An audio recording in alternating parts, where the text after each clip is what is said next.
as always, I like to make a nice clean panel if I can. That's why I put the ground bar up at the top here, totally acceptable.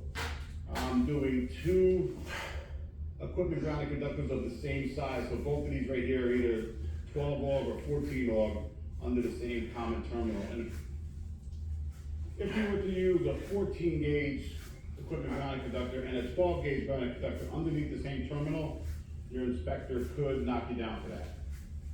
But being that this is an independent piece of equipment going into the panel, it's not going to have any listing on the door of the panel. But I know from experience, that's what we're trained to do. We're trained to put the same size conductor.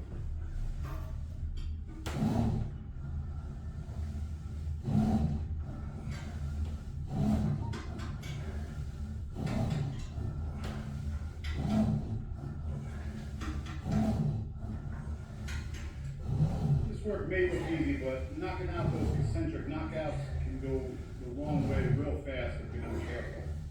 So this is definitely a skill that's obtained over time with experience. So what I'm doing here is I'm using this level here to make sure I'm going to use the eccentric knockout on the meter there.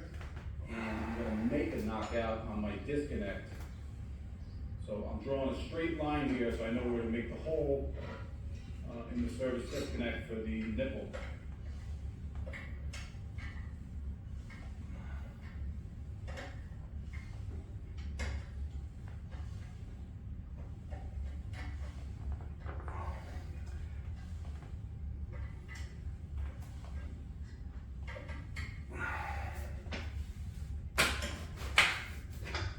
The lugs at the top of the meter, I'm pretty confident that was good.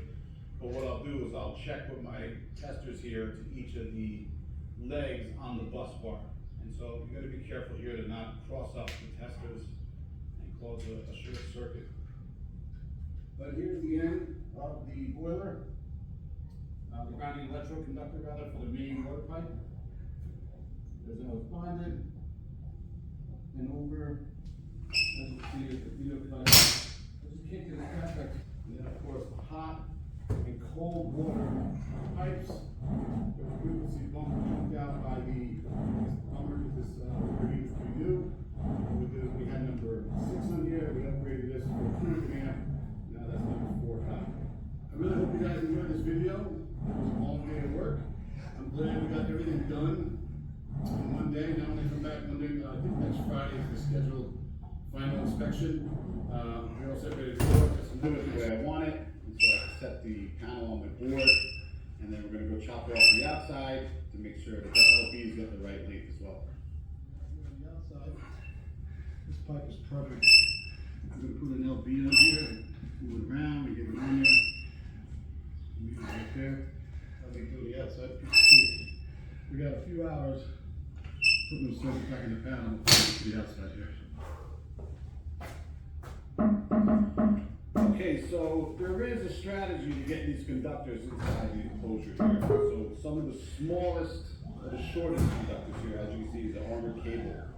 So I want to make sure I come into the closest knockout at the top of the panel, so I don't have to put in a junction box and extend the circuit. I got no problem extending the conductors inside the enclosure. I know some people frown upon that. It's required, not required. It's okay to splice inside an enclosure because there's nothing in the NEC that says you cannot do that. So the short conductors, they go in first, and they happen to be always armored cable. And so what I like to do is put that double, or a duplex connector up in there. You tighten down that set screw and it bonds both of the outer jackets to the connector.